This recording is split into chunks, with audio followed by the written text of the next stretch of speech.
الذي بنعمته تتم الصالحات اللهم صل وسلم وبارك على سيدنا محمد وعلى آله وصحبه أجمعين أما بعد. Selamat pagi, semoga Bapak Ibu semua dalam keadaan sehat walafiat. Pagi hari ini kita berjumpa kembali walaupun hanya lewat Zoom, lewat media digital, tapi tidak mengurangi rasa semangat kita, ta'zim kita untuk menuntut ilmu dan memperdalam, memahami Al-Quran yang memang penuh dengan tantangan. Dan alhamdulillah ini adalah pertemuan kita yang kelima atau yang terakhir.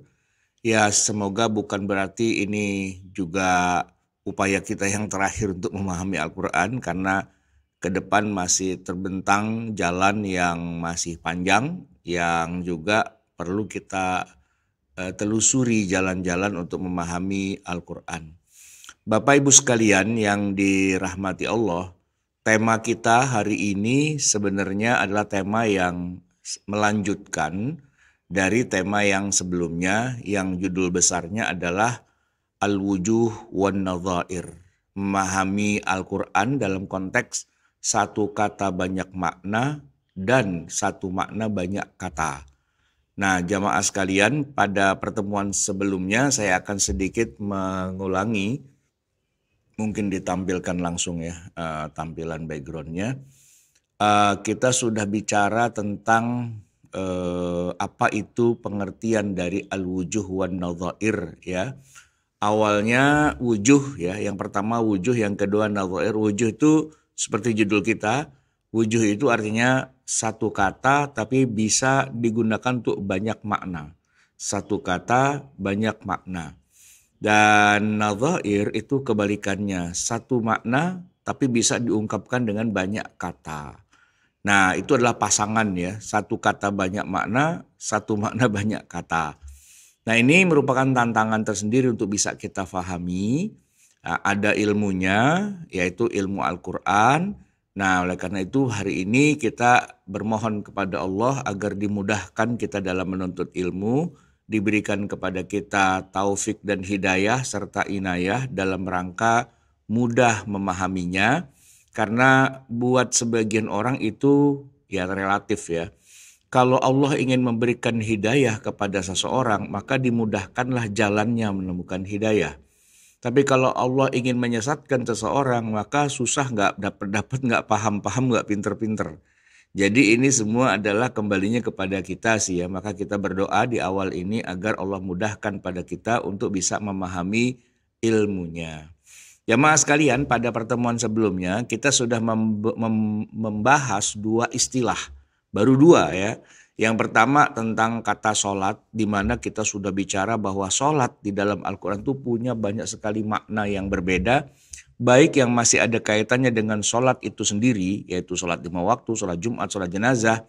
Tapi juga bisa bermakna yang keluar dari kata sholat, seperti memberikan keberkahan dan rahmat, memintakan ampunan, membacakan sholawat, mendoakan, membaca Al-Quran. Bahkan dia bisa menjadi nama atau sebutan bagi rumah ibadah orang Yahudi Nasrani, dan juga bisa berarti masjid.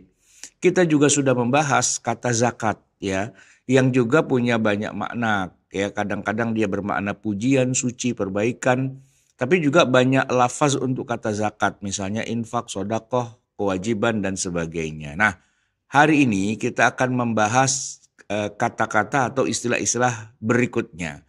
Hari ini kita akan bahas tentang apa itu zikir, kemudian nanti kita akan bahas itu doa, fitnah, kemudian ruh, kemudian rahmat. Dan terakhir sekali adalah qadha. Agak banyak juga, maka saya tidak akan terlalu dalam ya. Kita akan bahas sekilas nanti biar kita punya kesempatan tanya jawab yang lebih dalam. Jamaah sekalian, kata zikir ya, ini saya klik di sini langsung lari ke halamannya. Baik. Kata zikir dalam Al-Qur'an itu punya ya istilahnya punya banyak sekali makna. Bukan hanya sekedar zikir dengan lisan. Kalau zikir dengan lisan ini ayatnya ada. Fa idza qadaitum manasikakum fadhkurullah. apabila kamu sudah selesaikan manasik haji kamu, maka fadhkurullah, berzikirlah kepada Allah. Nah itu membaca.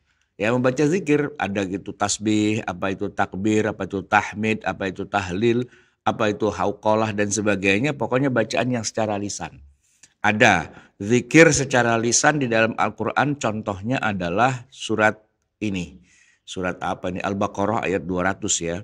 فَإِذَا قَضَيْتُمْ مَنَاسِكَكُمْ فَاذْكُرُوا. Apabila kamu sudah selesai dari melaksanakan manasik haji kalian, yaitu di Arafah, di Mina, di Muzdalifah itu, maka perbanyaklah menyebut nama Allah dalam arti ya berzikir secara lisan.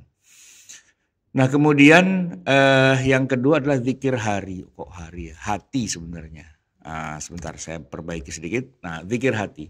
Ada juga zikir yang maknanya kaitannya dengan munajat. Dalam arti kita zikirnya pakai hati, tidak pakai lisan.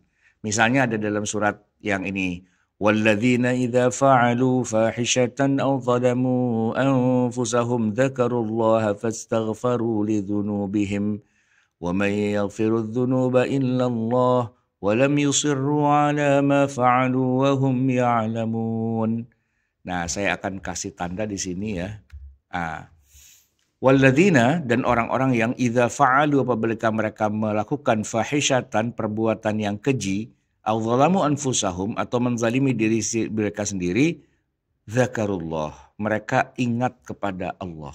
Nah, ingat di sini zakarullah bukan zikir subhanallah subhanallah subhanallah, bukan, tapi ingat hatinya tuh mendapatkan pencerahan.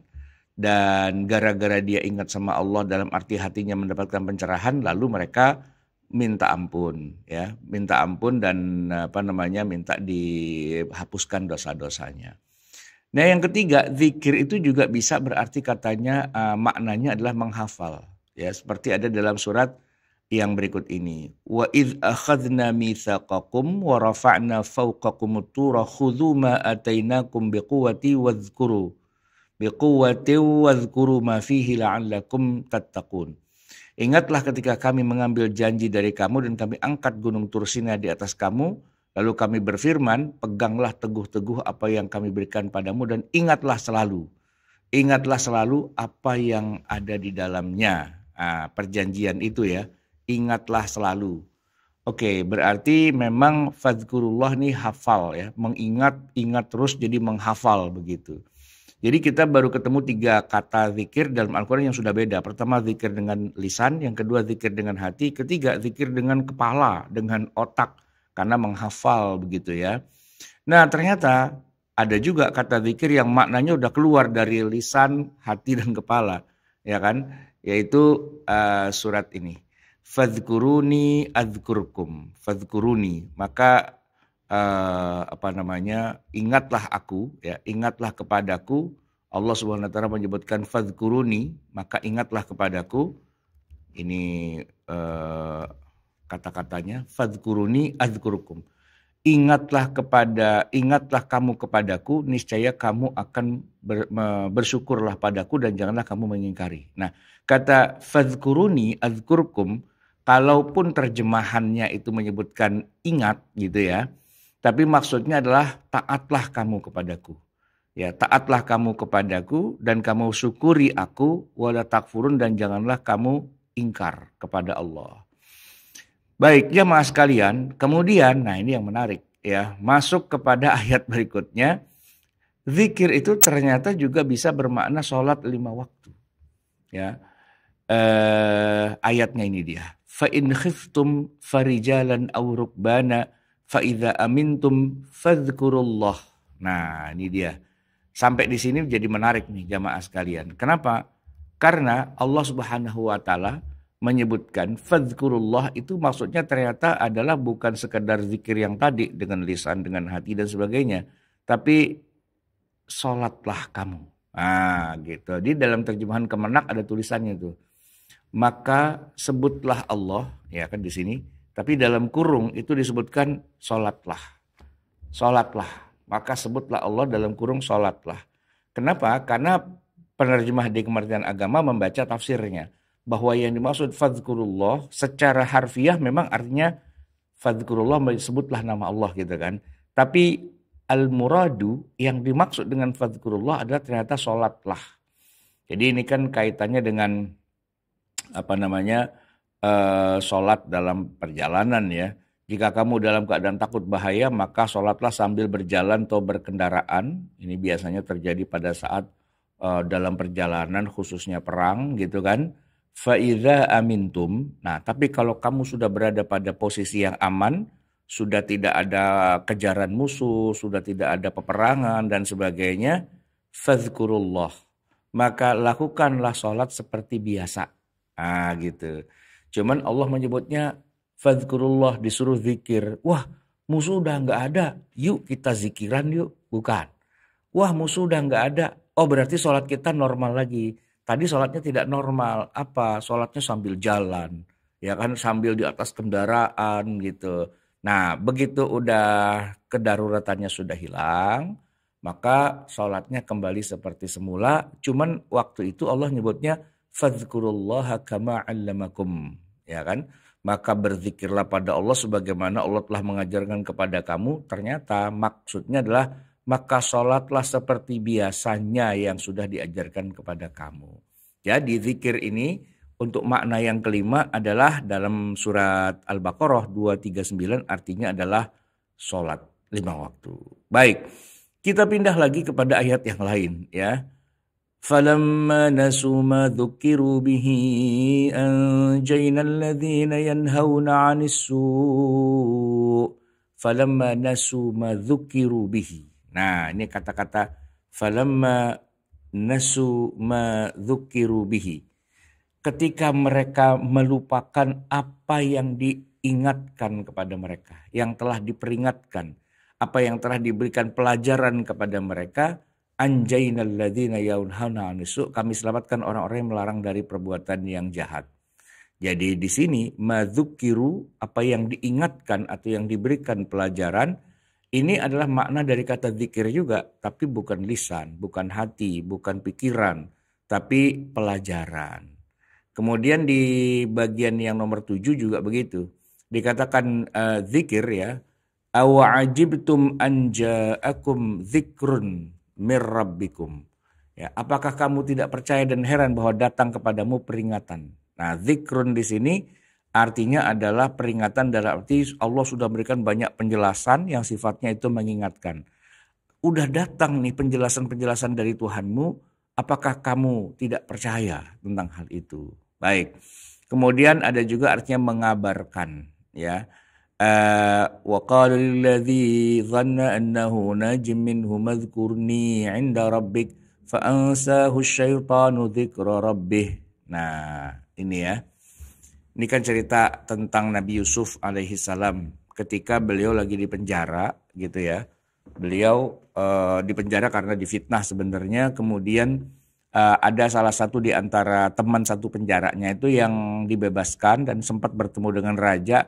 Kata Nabi Yusuf, sampaikan salam saya, ingatkan pada raja bahwa di dalam penjara ini ada saya. Dia kenal saya dan dia harusnya bebaskan saya. Kata temannya, oke, saya akan sampaikan cerita tentang kamu, ya kan. Ternyata fa'ansahus syaitan. Allah membuat orang ini, temannya Nabi Yusuf yang sama-sama dalam penjara itu lupa. Fa'ansahus syaitanu dzikra rabbihi. Maka Allah melupakan kabar tentang tentang Nabi Yusuf. Dzikra rabbihi, sebutan kabar keadaan, nasib, kondisi ya begitu. Jadi dzikra itu sebutan yang terkait dengan ceritanya Nabi Yusuf, kabarnya Nabi Yusuf itu kayak apa begitu.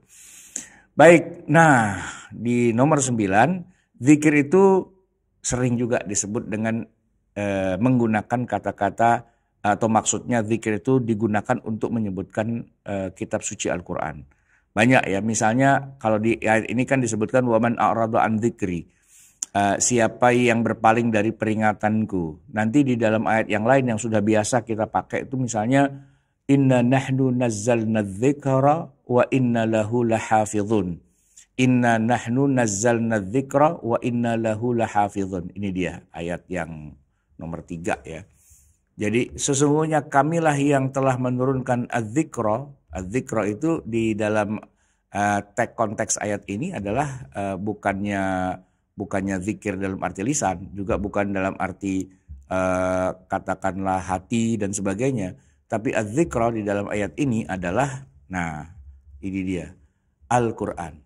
Teks terjemahan di dalam kemenaknya sudah langsung menuliskan itu adalah Al-Quran. Inna nahnu nazzalna dzikra, kamilah yang telah menurunkan az-zikra. Apa itu az-zikra? Az-zikra maksudnya adalah Al-Quran. Nah, walaupun secara harfiah kata zikir itu berarti mengingat, peringatan, pelajaran dan sebagainya, tapi yang dimaksud di sini sebenarnya adalah Al-Quran. Ya memang di dalam Al-Quran juga terkandung apa? Ya pelajaran, peringatan dan sebagainya.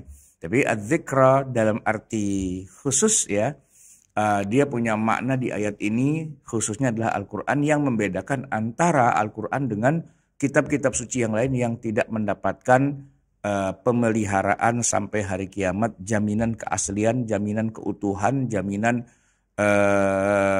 eksistensi secara umum dia tetap akan eksis gitu sampai hari kiamat. Sementara kitab-kitab suci yang lain itu kalamullah juga, itu firman Allah juga.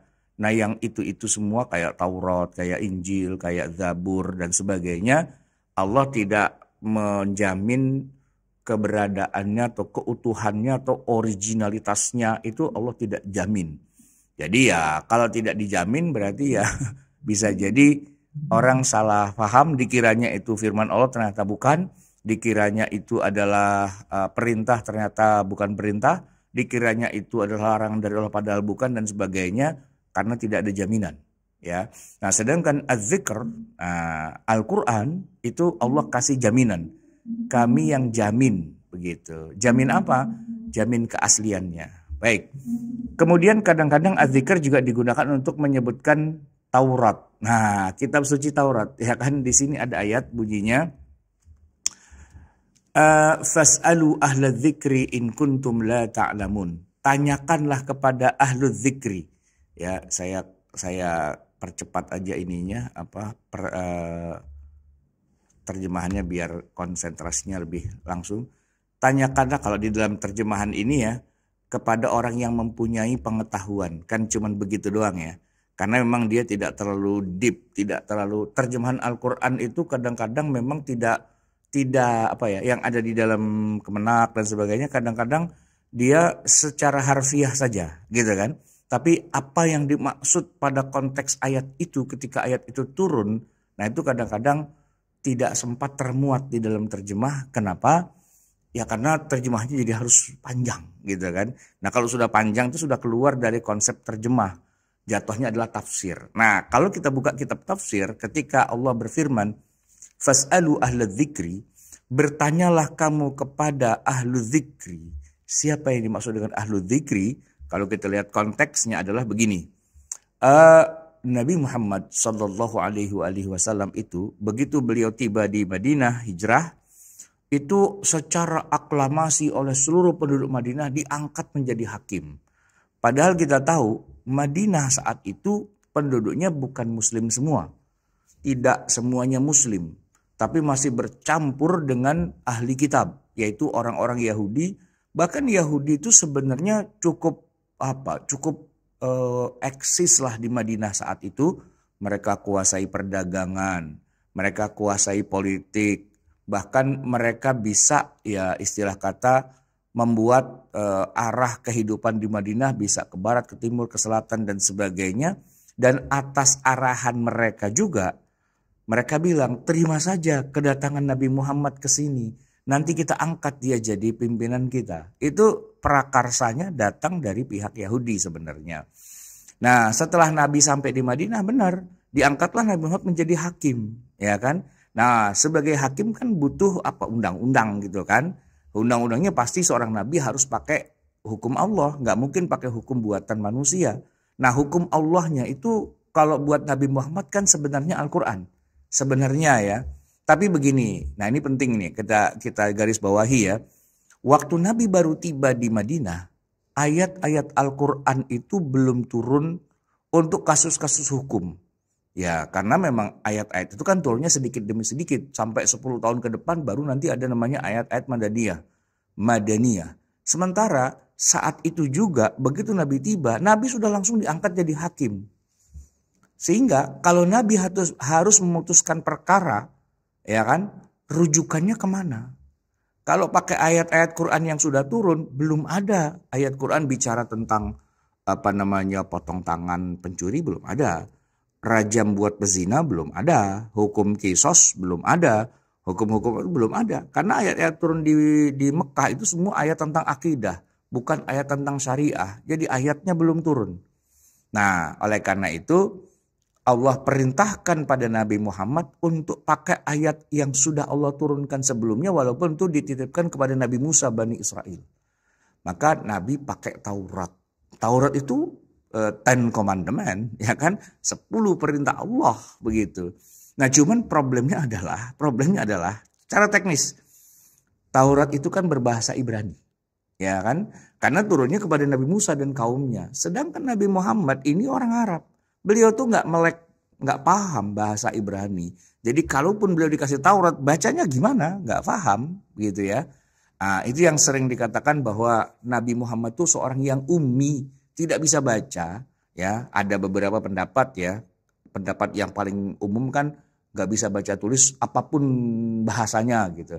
Tapi jangan lupa ada juga sebagian pendapat ulama yang mengatakan Nabi itu nggak bisa baca kalau bahasa Ibrani. Ya, kalau bahasa Ibrani, ya kayak kita orang Indonesia suruh baca teks Arab nggak bisa gitu kan. Nah, Nabi Muhammad suruh pakai hukum yang ada di Taurat, which is itu adalah ya, di mana Taurat itu adalah hukum Allah juga.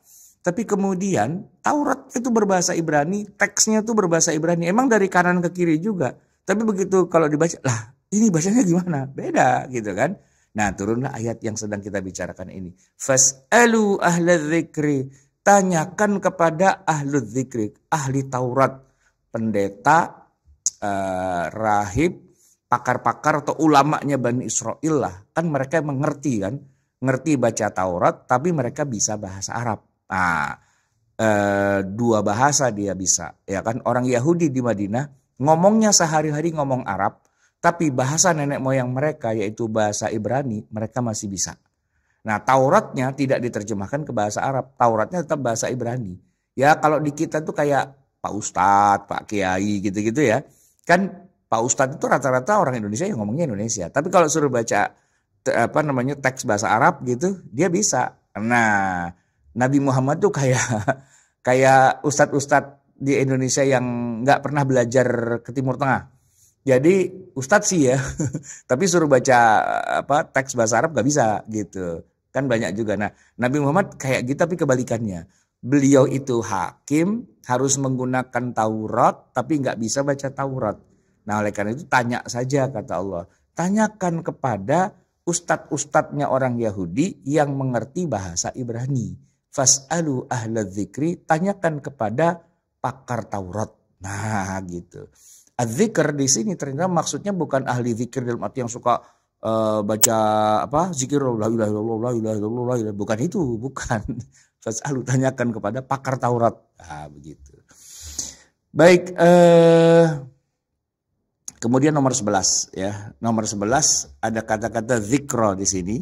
Yas'alunaka 'an dzil qarnain qul sa'atlu 'alaikum minhu dzikra. Tanyakan, mereka bertanya kepadamu wahai Muhammad tentang kisahnya Dzulqarnain. Qul, jawablah, katakan pada mereka, sa'atlu 'alaikum minhu dzikra. Saya akan bacakan kepadamu dzikra, berita atau cerita. Ya, berita atau cerita tentang Dzulqarnain gitu. Nah, masih ada lagi maknanya kemuliaan, maknanya aib, maknanya lauhil mahfuz. Bayangkan, az-zikr itu lauhil mahfuz gitu ya. Bisa juga maknanya pujian, bisa juga maknanya wahyu, bisa juga maknanya sholat Jumat. Nah, ini saya tertarik nih, yang bagian sholat Jumat ya.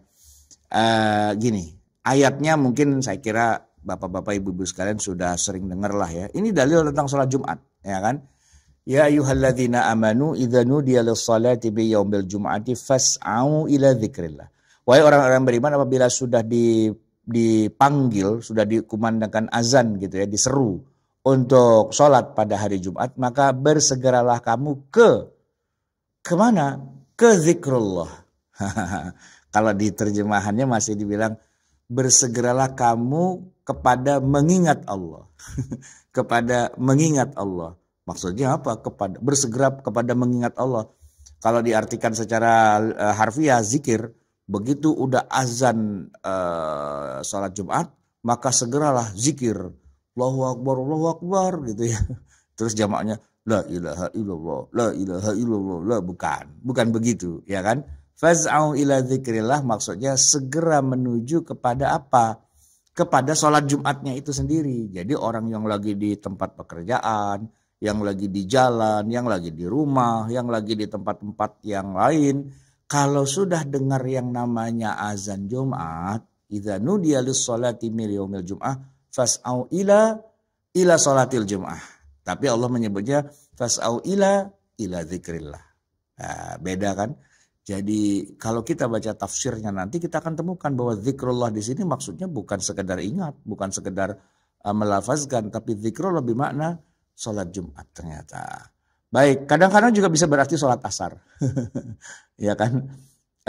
Faqala inni ahbabtu hubbal khairi an dzikri rabbi hatta tawarat bil hijab.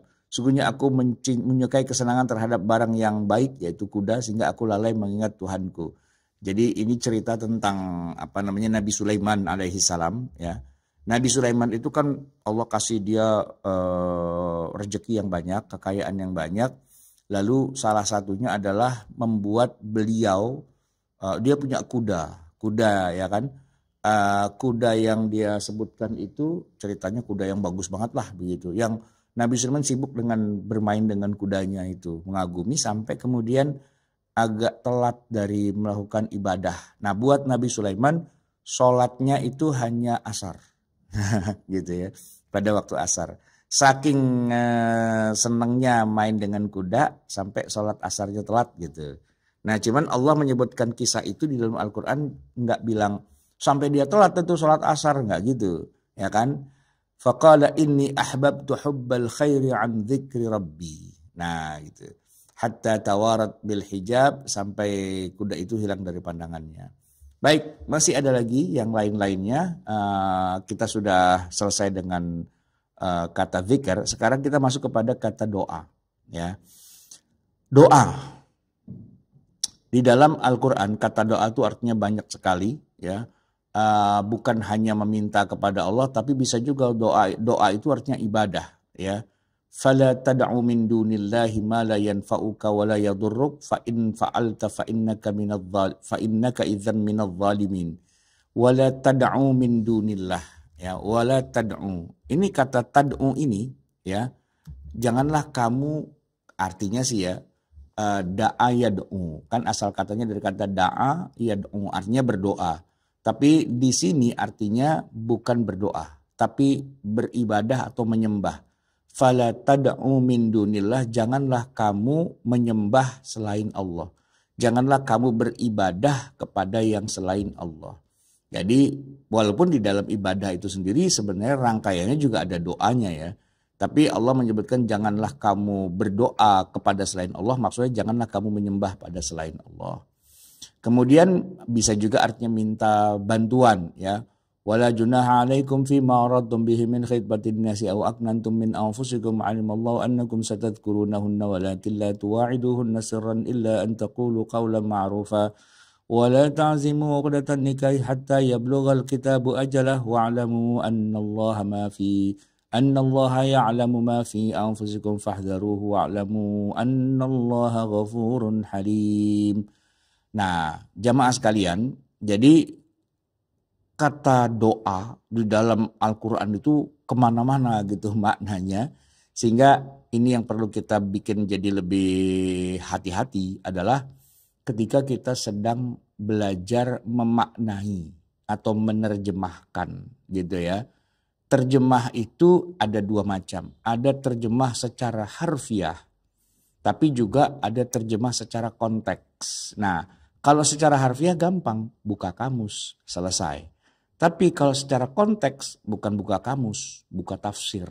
Nah, Di dalam tafsir itulah nanti kita akan temukan ya apa yang dimaksud dengan kata tersebut, walaupun secara harfiahnya itu tidak sama. Mungkin maknanya mirip tapi ternyata tidak sama. Ya kayak yang nomor 3 ini. Wa qala rabbukum ud'uni astajib lakum. Ud'uni. Ud'uni itu mintalah kepadaku, ya kan? Jadi doa itu di sini dimaknai sebagai permintaan. Atau bisa juga kata doa itu perkataan seperti yang ada di dalam ayat yang sekarang ini, ya. Allah berfirman, da'wahum fiha subhanakallahumma wa tahiyyatuhum fiha salam. Da'wahum. Nah, kalau di terjemah Kemenak ini masih diartikan sebagai doa. Doa mereka di dalamnya adalah subhanakallahumma. Padahal subhanakallahumma itu bukan doa, itu tasbih sebenarnya, ya kan? Tasbih. Maka walaupun begitu tapi kita memaknai kata ini bukan doa. Maknanya adalah perkataan. Perkataan mereka di dalamnya, di dalam surga itu adalah subhanakallahumma. Wa tahiyyatuhum, dan penghormatan sama mereka adalah salam. Orang surga, penduduk surga dengan yang lain sesama mereka kalau bertemu mereka menebarkan salam gitu ya. Dan perkataan-perkataan mereka tidak lain adalah tasbih saja. Subhanakallahumma. Setiap kali melihat sesuatu yang aneh, yang baru, yang menakjubkan dan sebagainya, mereka akan bertasbih subhanakallahumma.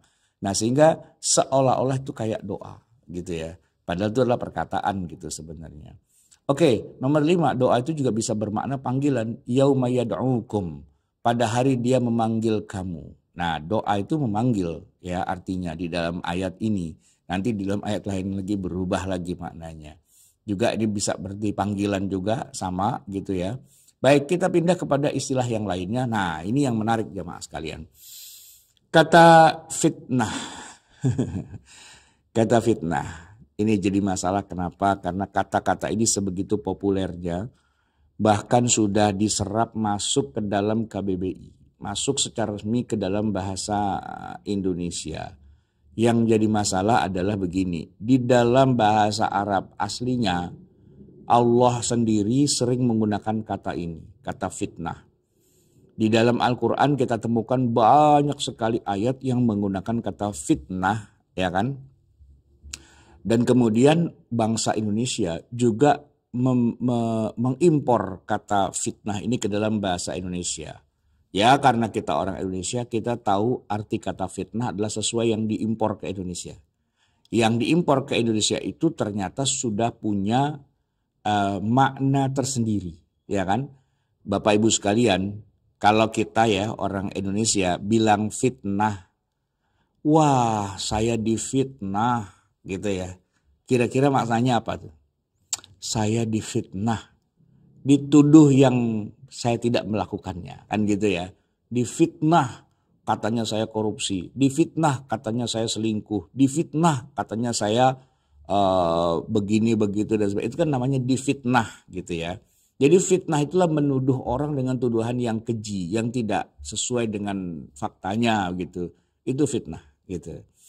Dan itu fitnah yang kita serap ke dalam bahasa. Aslinya dia bukan bahasa Indonesia, dia aslinya bahasa Arab. Diserap ke bahasa Indonesia lalu dikurung. Maknanya sebatas itu aja. Nah, padahal di dalam bahasa Arab aslinya kata fitnah itu punya makna yang sangat luas dan banyak. Bahkan, nah ini dia nih yang jadi masalah. Apa yang sudah kita definisikan tentang fitnah di dalam bahasa Indonesia justru itu tidak ada di dalam bahasa Arab. Orang Arab kalau menyebutkan saya dituduh yang bukan-bukan, dia nggak bilang saya difitnah. Enggak.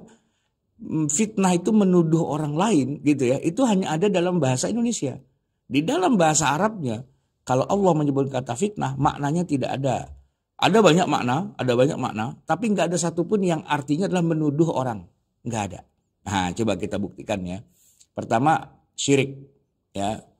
Wal fitnatu asyaddu minal qatl. Nah, dan fitnah dalam kurung syirik itu lebih besar bahayanya dari pembunuhan, gitu ya. Kemudian waqatiluhum hatta la takuna fitnah, dan perangilah mereka sampai tidak ada fitnah. Syirik yang maksudnya praktek kesyirikan, yaitu menyembah banyak Tuhan, berhalanya sampai 360 biji itu fitnah gitu disebutnya. Ya kata berhalanya Lata, Mana, Uzza, berhala-berhala orang Arab itu, wah kita ini fitnah nih gitu. Kita ini adalah kemusyrikan. Nah, maka adanya kemusyrikan itu lebih besar bahayanya daripada adanya pembunuhan, begitu kan. Kemudian di ayat yang lain tadi itu waqatiluhum, dan perangilah mereka hatta la takuna fitnah, sampai sudah tidak ada lagi praktek-praktek kemusyrikan. Nah, ini di terjemahan Kemenak saja dikasih dalam tanda kurung tuh, syirik gitu artinya, ya kan. Walaupun kalau kita nggak ada tanda kurungnya, kita bilang, wah jangan sampai ada fitnah lagi nih di antara kita. Jangan sampai ada tuduhan-tuduhan yang salah nih, kan gitu kita konotasinya.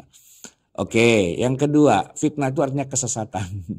فَأَمَّا الَّذِينَ فِي قُلُوبِهِمْ زَيْغٌ فَيَتَّبِعُونَ مَا تَشَابَهَ مِنْهُ ابْتِغَاءَ الْفِتْنَةِ. Nah, itu artinya adalah kesesatan, gitu ya. وَمَنْ يُرِدِ اللَّهُ فِتْنَتَهُ فَلَنْ تَمْلِكَ لَهُ مِنَ اللَّهِ شَيْئًا. Barang siapa yang Allah menghendaki kesesatannya, fitnatahu, kesesatannya. Yang ketiga, makna fitnah adalah penyerangan. Ya, wa idza darabtum fil ardi falaysa 'alaikum junahun an taqsuru minas salati in khiftum an yaftinakumul ladzina kafaru.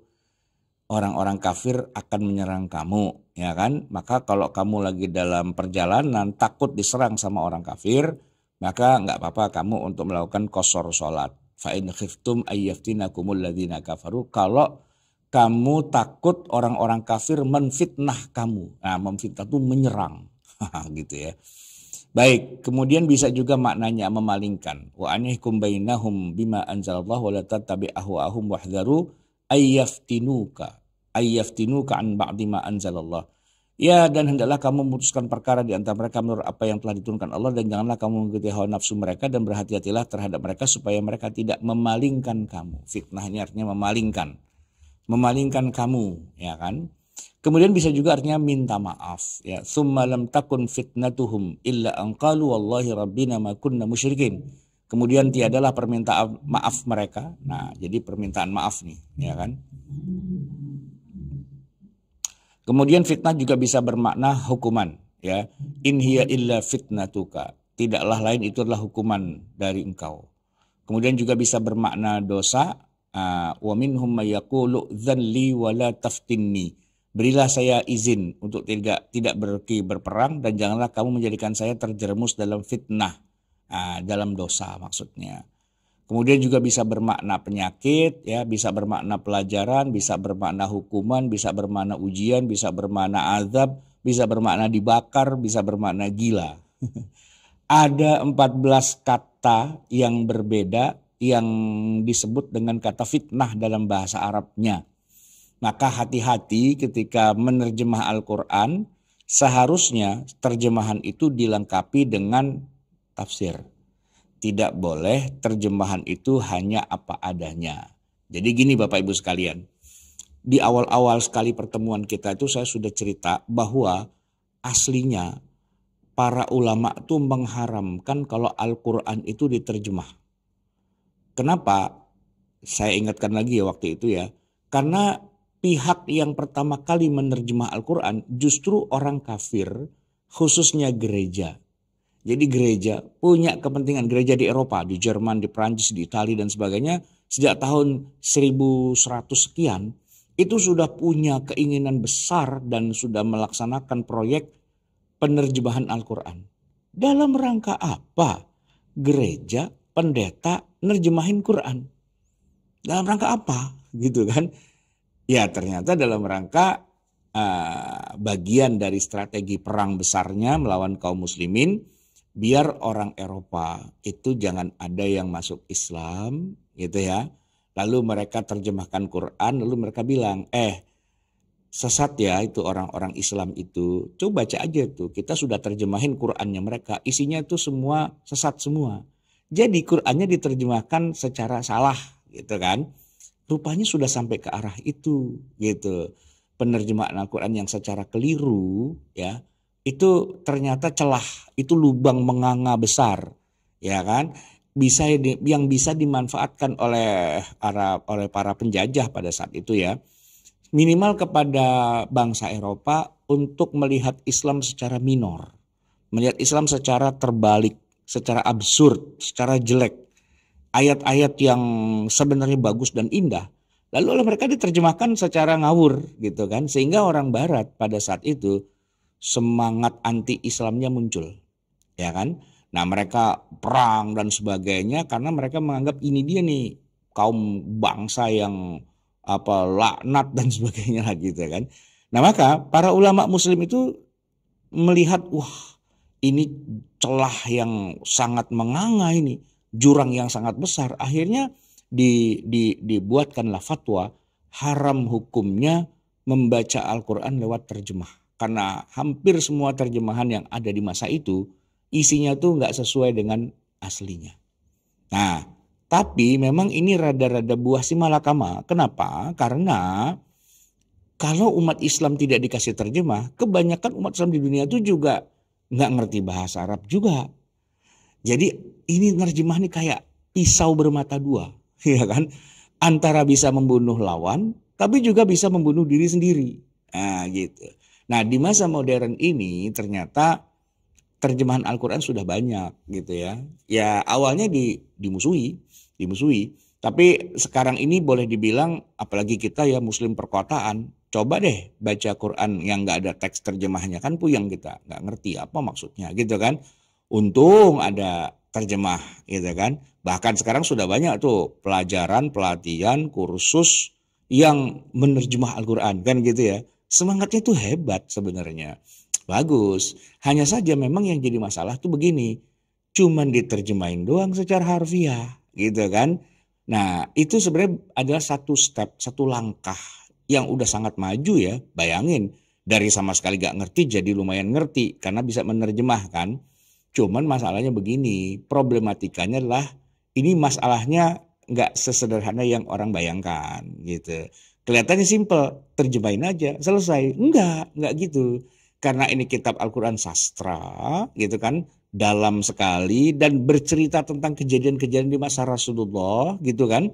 Nah, maka kita harus tahu konteks ya kan, harus tahu sejarah, harus tahu ceritanya, sehingga untuk bisa mendapatkan maksud dari setiap diksi yang Allah sebutkan itu kita memang harus ada pendalaman yang lebih lanjut. Tidak berhenti sekedar kata ini artinya ini dalam kamus, enggak gitu. Kalau gitu itu untuk manual book bagus. Kita beli kulkas, cara makainya gimana? Ada manual booknya bahasa Inggris, gampang itu. Kita ambil Google Lens, artinya gini, simple.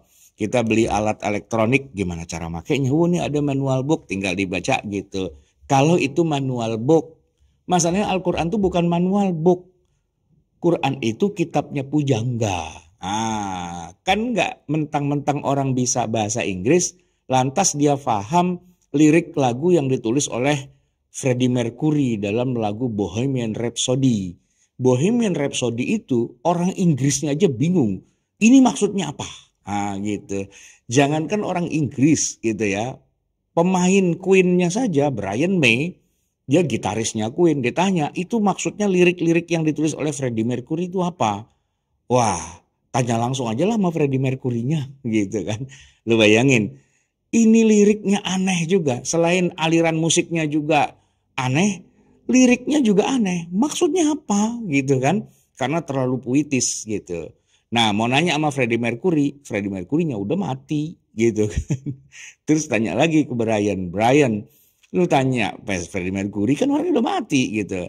Ya sudah kalau gitu nggak bisa dimaknai apa gitu. Biarin aja dengan segala misterinya. Semakin misterius lagu itu semakin bagus. Kalau dibuka malah nggak misterius lagi. Bayangin ya. Jadi Quran itu nggak mudah untuk diterjemahkan seenak udel gitu, nggak bisa. Ya kenapa? Karena itu firman Allah. Tuhan berfirman kepada pujangga terbaik di dunia Arab sepanjang zaman. Siapa? Nabi Muhammad. Dalam bahasa mereka. Gitu kan. Nah, untuk bisa memahaminya kita harus lihat situasinya, keadaannya, background latar belakang kejadiannya, suasana abad ke-7-nya gitu. Itu.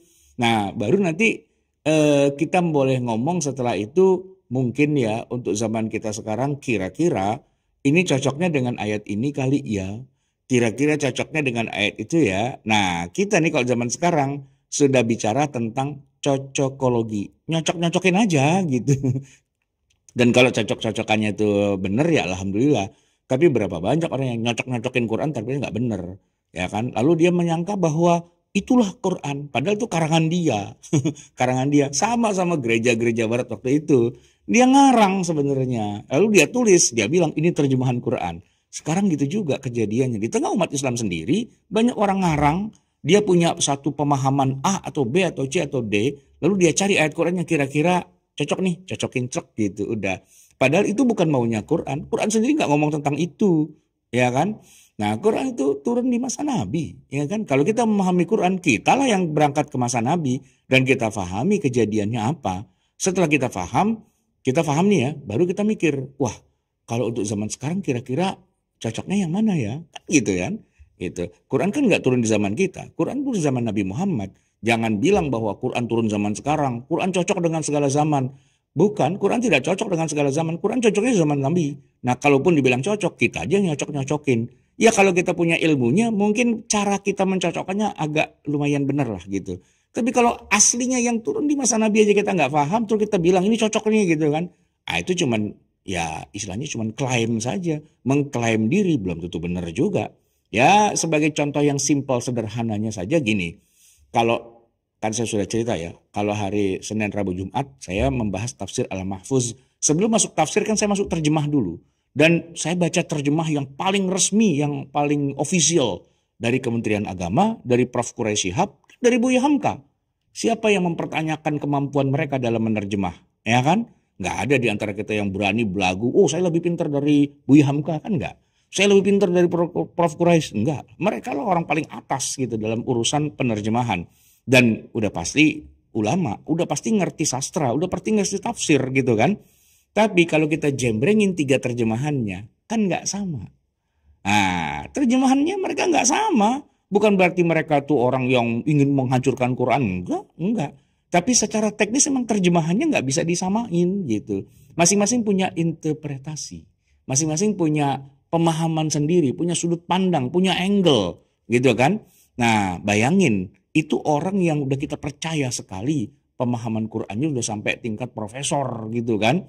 Dan kalau di Kemenak yang ada tuh bukan cuma 1 profesor, puluhan profesor ngumpul di situ. Mereka dosen-dosen pakar semua dalam bidang ilmu Al-Quran dan tafsir gitu kan. Maka memakai 3 sumber terjemahan itu kan udah top markotopnya gitu kan. Tapi ternyata kalau kita bandingin ternyata nggak sama ya. Ah, apa boleh buat? Itulah yang terjadi. Oleh karena itu kalau kita mau memahami jangan baca terjemah. Langsung baca tafsirnya. Nyeburlah kita ke lautan Al-Quran, samudra Al-Quran ketika ayat itu diturunkan di zaman Nabi. Itu kejadiannya apa? Kita tahu latar belakangnya, kita tahu asbabun nuzulnya, kita tahu kenapa ayat ini kok bisa jadi turun, relevansinya apa? Ya kan, konsekuensinya apa? Nah itu kembali ke zaman di mana Nabi SAW hidup.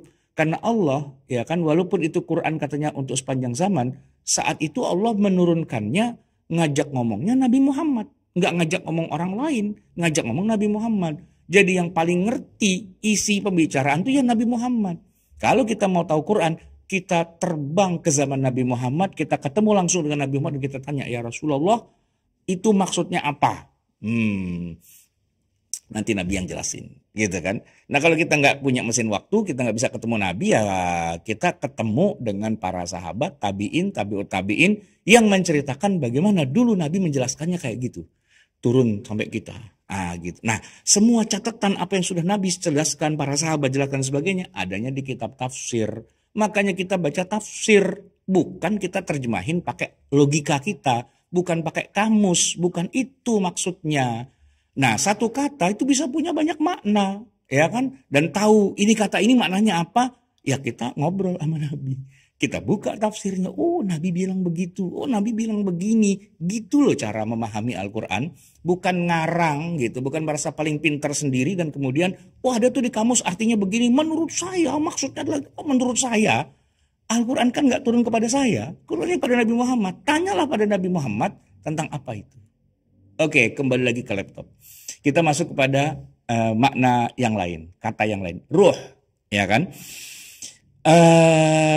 innamal masihu Isa ibn Maryam Rasulullah wa kalimatuhu alqaha ila Maryam wa ruhun minhu. Nah, ruhun minhu. Apa artinya ruh gitu kan? Nah, kalau di sini diartikan sebagai perkara, ya. Wa ruhun minhu. Dan kalimat-kalimatnya diberikan kepada Maryam dan wa ruhun minhu dan pada roh. Kalau diterjemahannya diartikan dengan tiupan roh dari kita. Itu terjemahan secara harfiah, ya kan? Tapi ketika Allah menceritakan ini pada Nabi Muhammad wa ruhun minhu artinya adalah perkara. Dan roh kadang-kadang juga bisa berarti wahyu.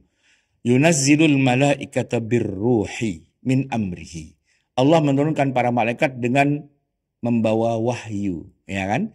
Nah, itu dalam teks Arabnya, dalam Al-Qur'annya, yunazzilu al-malaikata. Dia menurunkan, Allah menurunkan al-malaikah birruhi dengan roh. Kalau pakai harfiah, oh berarti malaikat nenteng-nenteng rohnya manusia gitu ya. Bukan itu. Ya, Nabi dan para sahabat kemudian menceritakan bahwa itu maksudnya adalah wahyu. Roh itu artinya wahyu. Tidak semua roh artinya wahyu, tapi dalam konteks ayat ini maksudnya adalah wahyu. Nah, hati-hati dengan terjemahan. Memang kalau terjemahnya roh adalah roh, spirit gitu kan. Tapi Allah menggunakan kata roh di sini yang maksudnya adalah wahyu. Kemudian kadang-kadang roh itu artinya Al-Quran. Wa kadzalika auhayna ilaika ruham min amrina. Dan demikianlah kami wahyukan kepadamu, wahyu dalam kurung Al-Quran. Kami turunkan kepada kamu roh. Apa itu roh? Al-Quran. Nah, kalau diterjemahkan secara harfiah, wa kadzalika, dan demikianlah kami wahyukan kepadamu roh dari kami, dari perintah kami. Allah turunkan roh, itu gimana maksudnya? Oh, ternyata roh itu adalah nama lain dari Al-Quran. Kadang-kadang roh itu artinya rahmah. Ulaika kataba fi qulubihimul imana wa ayyadahum biruhim minhu. Dan kami berikan rahmat kepadamu. Roh itu juga bisa bermakna kehidupan. Farauhu wa rawihanu wa jannatu na'im. Maka dia memperoleh kehidupan, ketentraman dan sebagainya. Nah, kadang-kadang roh itu artinya malaikat Jibril. Fattakhadhat min dunihim hijaban fa arsalna ilaiha ruhana. Kami kirim kepada mereka roh kami.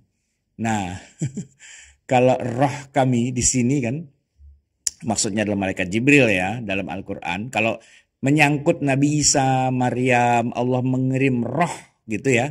Roh itu maksudnya adalah malaikat Jibril.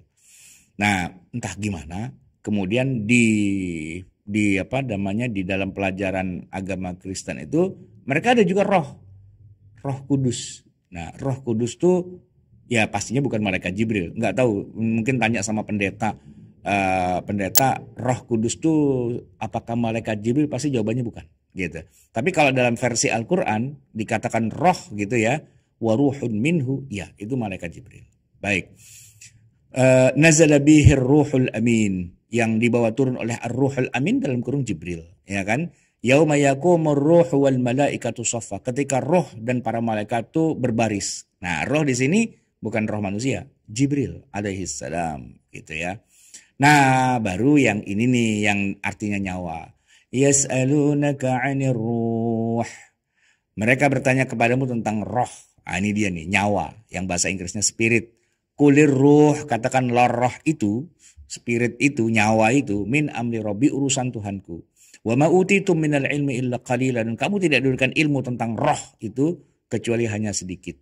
Jadi kata roh di dalam Al-Quran itu banyak, salah satunya artinya memang nyawa.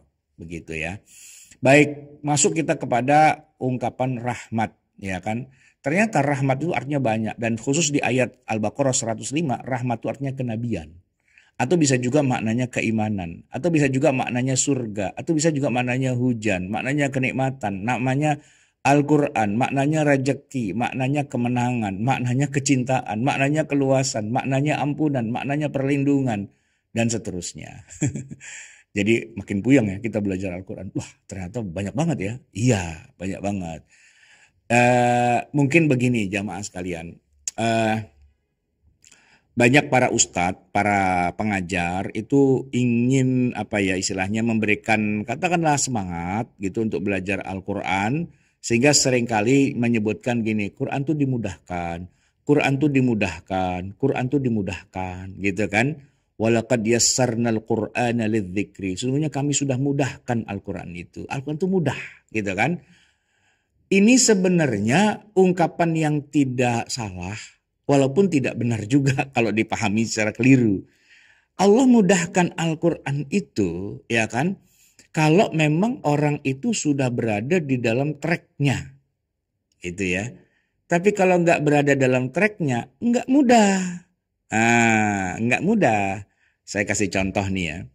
Kemarin kan ada kasus ya, ada turis dari Brazil yang jatuh terperosok di jurang di letter E Rinjani, ya kan? Itu Pak, yang namanya naik Gunung Rinjani. Saya tanya, naik Gunung Rinjani itu mudah apa susah? Ya semua bilang pasti susah. Iyalah, tantangannya banyak, ya kan? Belum masalah bekalnya, belum masalah naiknya. Saya tuh bikin sebuah perumpamaan, Gunung Rinjani itu kan tingginya 3.700 meter kan. Itu kayak orang naik Burj Khalifah tuh berkali-kali gitu. Bahkan jatuhnya si turis itu sepanjang 600 meter ke bawah, itu setinggi Burj Khalifah loh itu, ya kan? Itu susah banget gitu buat orang yang mendaki gunung pakai badannya. Tapi ada juga naik Gunung Rinjani dengan cara yang sangat mudah. Dan saya sering tuh melakukannya. Apa? Nonton video drone-nya para yang pakai drone, ya kan? Saya nonton tuh salah satunya, ya saya mau muncak pakai drone, kan? Itu drone-nya naik, set, gitu kan? Dia ngikutin jalurnya para pendaki, gitu. 5 menit sampai puncak. 5 menit sampai puncak gitu. Cepet banget ya. Iyalah drone gitu loh, ya kan? Dan ketika dia pulang karena baterainya takut habis ya, kita pulang langsung tarik garis lurus, nggak usah lewatin jalur pendakian. Langsung dia tuh serot gitu kan. Cepet banget. Udah dari puncak, udah. Kok cepet ya kan pakai drone. Gitu kan. Nah, itu dia. Karena pakai drone, ya kan nggak harus melakukan berbagai macam aturan. Tapi kita bisa lihat secara visual, kayak gitu suasananya, itu jurang-jurangnya. Bahkan dia masuk ke kawah, bisa masuk kemana-kemana pakai drone gitu kan. Itu yang dikatakan dimudahkan tuh kayak daki gunung pakai drone tuh dimudahkan gitu. Tapi kalau nggak pakai drone ya nggak bisa. Nggak semua orang bisa naik, nggak semua orang punya kemampuan untuk mendaki ya kan. Udah gitu resikonya tinggi, biayanya mahal, masuk aja. Itu berjuta-juta loh gitu, belum sewa porter, belum apa, wah dan sebagainya, mahal, capek, berat dan sebagainya, resikonya mati pula gitu kan. Itu tidak dimudahkan. Nah kalau mau naik Rinjani, ntar saya kasih linknya Bapak mau ngerasain naik Rinjani, gampang, nonton aja hasil video dari drone yang direkam. Itu berangkat dari bawah sekali, terus ngikutin jalurnya pendakian, dan itu namanya dimudahkan. Nah, ketika Al-Quran dibilang sama Allah, walaqad yassarnal Qur'ana lidzikri, sudah kami mudahkan Al-Quran itu buat yang right on the track, yang memang pakai drone itu jadi mudah. Tapi kalau yang enggak jadi susah sekali gitu. Nah, oleh karena itu memahami Al-Quran bisa dengan mudah kalau ada ilmunya. Ini kayak yang kita lagi bacakan. Ini saya bukan ngarang ya, ini kan bukan karya saya murni. Saya mempelajari dari kitab-kitab tafsir yang banyak yang sudah ditulis oleh para ulama. Mereka sudah nulis banyak segala macam, saya rangkum. Oh gitu ternyata maksudnya ya gitu. Nah kalau yang udah jadi nih semua dirangkum kan kita pelajari sejam 2 jam selesai kita. Padahal orang lain ya yang nggak belajar itu mengetahui makna-makna di Quran tuh 60 tahun dalam hidupnya dihabiskan untuk belajar itu dan baru ketemu seperti yang kita baca 2 jam barusan. Sejam barusan, ini baru 58 menit. Kita ngomongnya 58 menit, simpel banget. Oh ini dah gitu kan udah sampai kesimpulan. Itu kayak kita naik Gunung Rinjani pakai drone, seret cepet nyampe ya kan, dimudahkan gitu. Sementara orang lain ketika menuliskannya, kok ayat ini begini ya, kok ini begini. Wah, mereka mencari apa hasil yang sudah mereka lakukan kita kumpulin, jadilah makalah ini. Ya inilah yang dikatakan dimudahkan gitu. Tapi kalau nggak pakai ilmu yang sudah dipakai, yang sudah diajarkan, ya nyari sendiri gitu.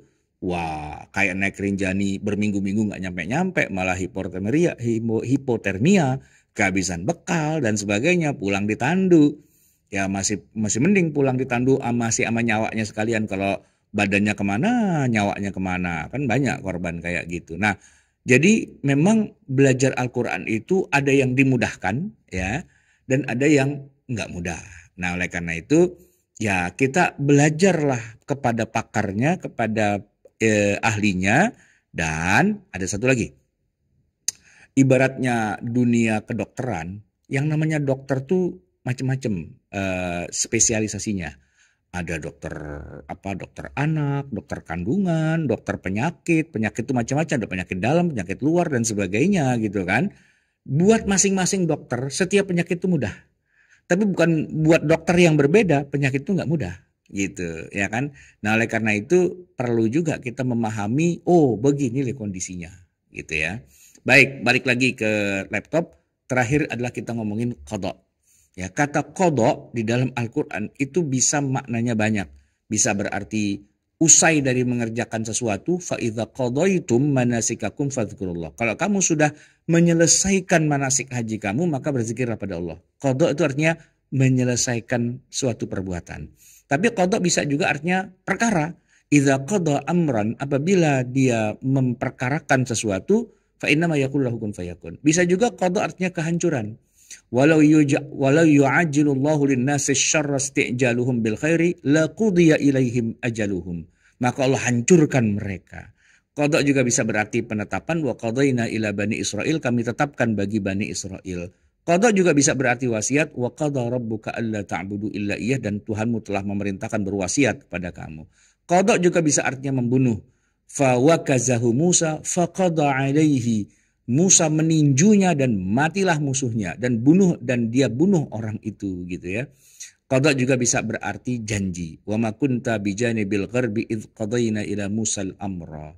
Dan begitulah seterusnya. Jamaah sekalian, ini sudah habis materinya dan waktu kita sudah 1 jam lebih 1 menit ya kan.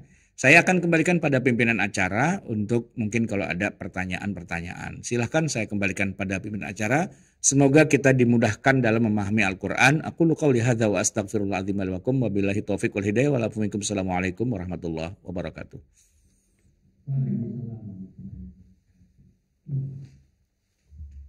Baik, Bapak Ibu yang dirahmati Allah, luar biasa.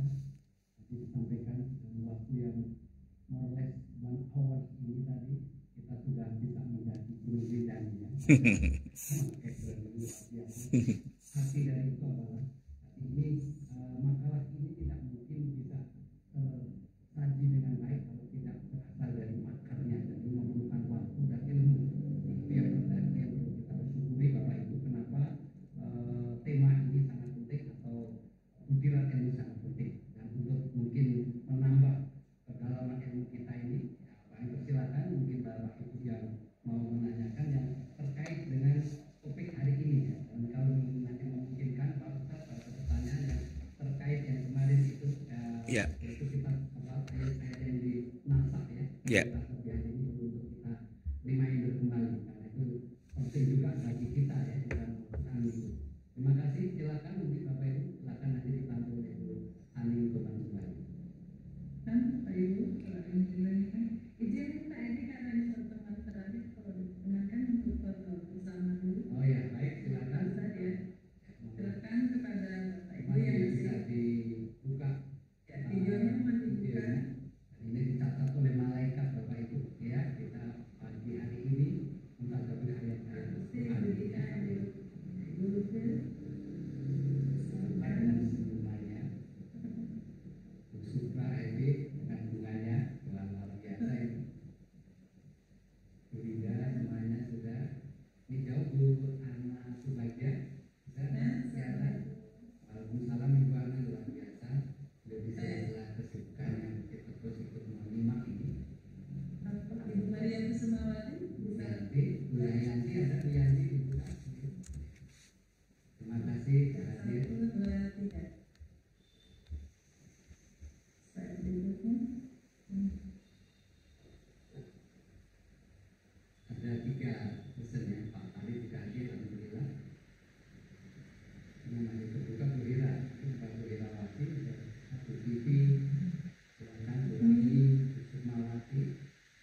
Sudah Pak.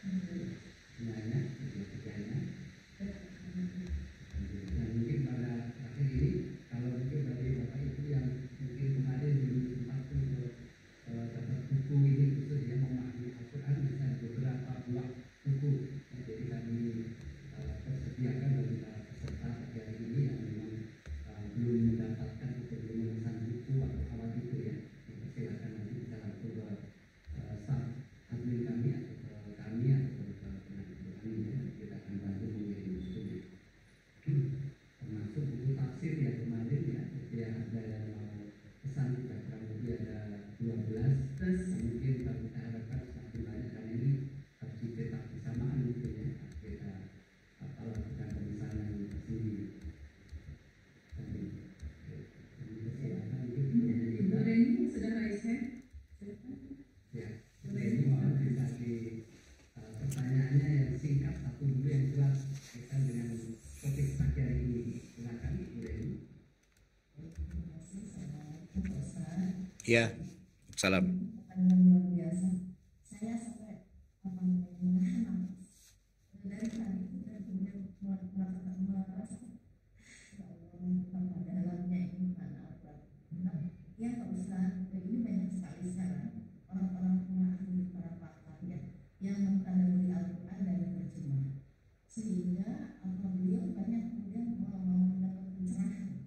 Barangkali mungkin itu juga tidak keliru ya karena beliau mentadaburinya dari terjemah Al-Quran dari depan gitu ya yang menurut mereka itu sudah topnya gitu ya Pak Ustaz ya.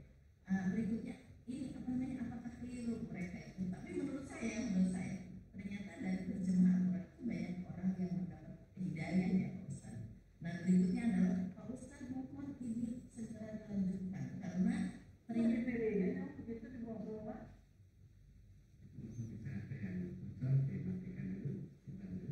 Saya mohon mungkin kepada para ini ya kepada Ibu Ani, mohon apa namanya pembelajaran ini dilanjutkan Pak, dilanjutkan dalam arti mungkin masih buku ini atau mungkin tafsir yang disampaikan oleh Pak Ustaz itu karena Pak Ustaz mampu melihat mungkin memang beliau mendalami dan mengumpulkannya telah berhasil mengkompilasi berbagai tafsir sehingga kalau seandainya Pak Ustaz ini mau memberikan hasil karyanya berupa tafsir Mahfuz ya Pak Ustaz, mohon Pak Edi dari Manopila itu menyajikannya atau ada semacam paket pembelajaran tafsir itu walaupun misalnya dalam jangka waktu beberapa bulan tidak masalah karena kita ingin belajar itu ya sampai istilahnya sesuatu yang memang memuaskan kan kita, bukan berarti kita belajar terjemah dari terjemah depan itu tidak puas, bukan, tapi kita bisa melihat dari angle yang lain gitu. Itu Pak itu usul saya dan pertanyaan saya. Terima kasih. Assalamualaikum. Waalaikumsalam warahmatullahi wabarakatuh. Silakan langsung dilihat dulu dan sekaligus nanti kami juga akan menambahkan ya. Memang ini Pak Ustaz luar biasa. Saya yakin tafsir itu banyak ya. Ini saya juga mencoba tapi nggak mampu untuk membacanya semua ya. Mulai dari tadi ini kalau saya juga Ustaz harusnya buka tafsir dari Qurtubi saya sudah punya bukan dari Ya. Ibnu Katsir ya sudah, kemudian Pak Profesor Hamka, banyak lagi yang kita sudah miliki ya. Namun kadang-kadang waktu kita nggak sempat dan ternyata memang berbeda. Ada beberapa tafsir Al-Quran bahkan seperti yang disampaikan oleh Pak Ustaz tadi nggak mudah juga ya. Jadi harus bagaimana ini yang kita lakukan. Di Jepang pun kalau kita lihat tuh juga ada beberapa yang mungkin berbeda juga seperti yang disampaikan itu benar.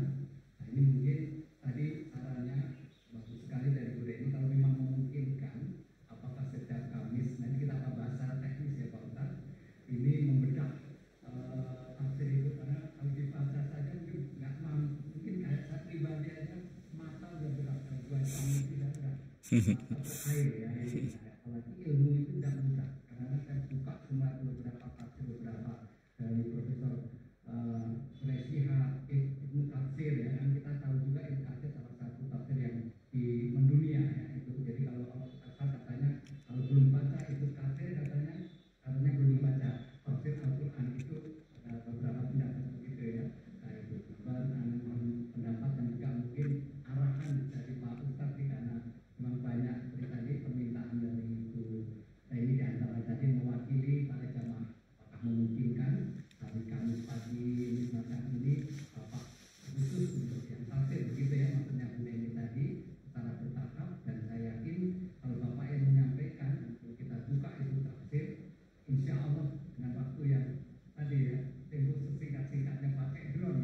Saya ini membuka beberapa lembar sudah geleng-geleng kepala itu ya.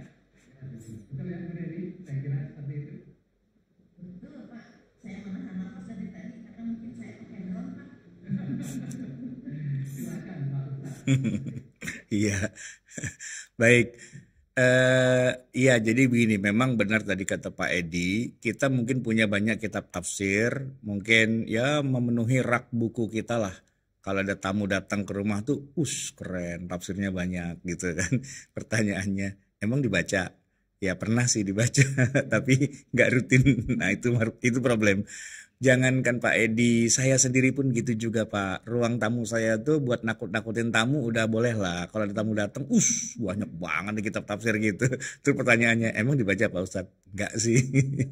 Nah, jadi memang saya sendiri berinisiatif, saya mau baca secara rutin. Dan bacanya tadi sekalian aja, jangan baca cuma satu, baca aja sekalian. Jadi tadi tafsir-tafsir yang tadi Pak Edi sebutkan itu memang sudah saya lakukan. Saya buka mulai dari yang paling tua atau bari, itu kan 310 Hijriah gitu ya. Nanti saya buka juga tafsir Al-Qurtubi, kemudian Fakhruddin Ar-Razi, kemudian tafsir Ibnu Katsir dan sebagainya, termasuk tafsirnya Buya Hamka, Pak Quraisy, itu penuh itu. Penuh gitu ya. Nah, jadi rumah saya Pak setiap hari berantakan, kitab tuh di mana-mana gitu kan. Itu kalau beresin nanti bukanya lagi ribet, balikinnya lagi ribet gitu. Nah, alhamdulillah saya pakai drone. Jadi rupanya kitab-kitab tafsir yang versi digital itu kan sudah ada gitu kan.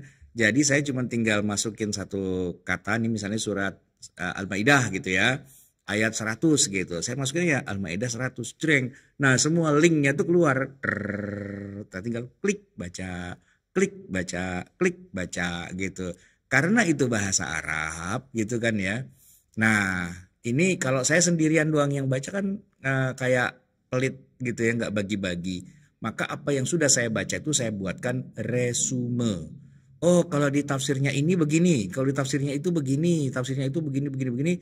Alhamdulillah saya tulis gitu.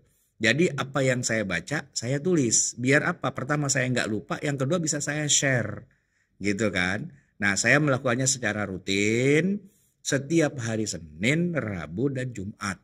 Setiap hari Senin, Rabu, dan Jumat. Kayak gini ya. Besok nih misalnya hari Jumat pagi nih. Kayak gini dari jam 6 gitu ya.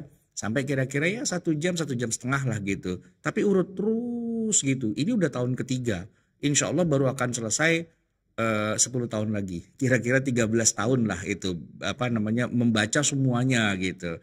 Tapi nggak cuma satu kitab, banyak kitab. Dan sudah saya tulis dalam bahasa Indonesia. Apa yang saya tulis dalam bahasa Indonesia itu kalau dikumpulin setiap seminggu tiga makalah ya. Kan Senin 1 makalah, Rabu 1 makalah, Jumat 1 makalah. Saya kumpulin tuh jadi 50 halaman. Nah, kalau udah 10 kali pertemuan, 50 kali 10 itu udah 500 halaman. Nah, itu jadi satu jilid, saya kasih judul namanya Tafsir Al-Mahfuz. Sekarang ini lagi masuk ke jilid yang ke-13 dari targetnya 60 jilid gitu. Jadi sebenarnya kalau permintaan Ibu tadi, ada dong kita gitu ya. Sebenarnya sih ya, tinggal masalah nanti koordinasi. Kalau Ibu secara pribadi mau langsung ikutan, monggo, gratis, nggak bayar. Tinggal Senin, Rabu, Jumat kan gitu. Tapi kalau ini mau dijadikan programnya dari Masjid Raya Pondok Indah, ya nanti mau diatur gimana bagusnya. Apa itu aja langsung dianggap sebagai bagian dari program, monggo. Atau mau dibikin program lagi khusus juga monggo. Yang jelas saya sekarang tafsirnya lagi sampai di surat Al-Maidah ayat 100. Besok pagi ayat 101, 102 gitu kan.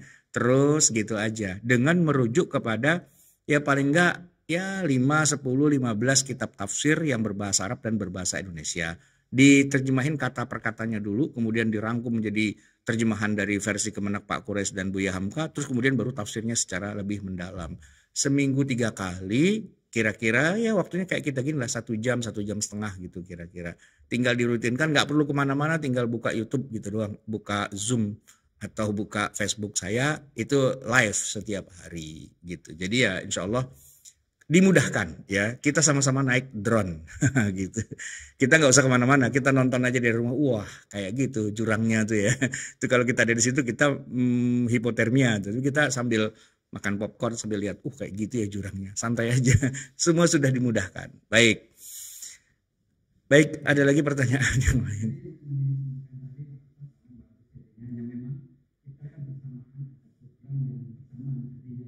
Iya. Ya.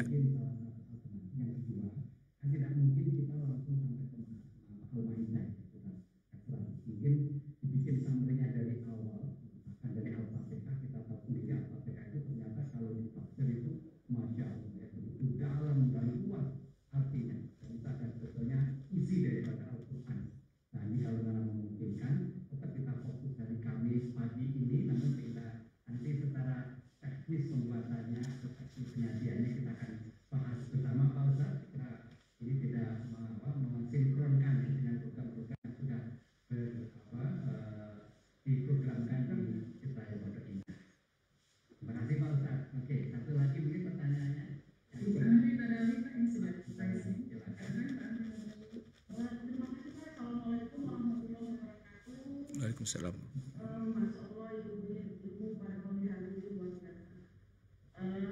Saya pernah membaca terjemahan Al-Quran setahun, terjemahannya saya baca, saya lebih banyak tidak mengikutinya daripada dia.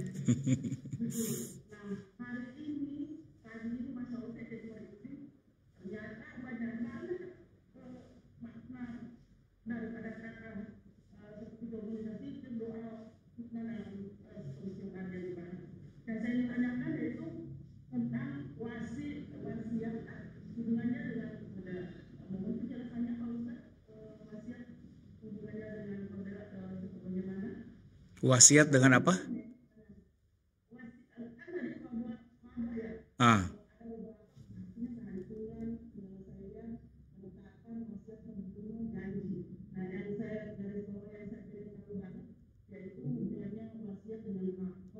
Ya.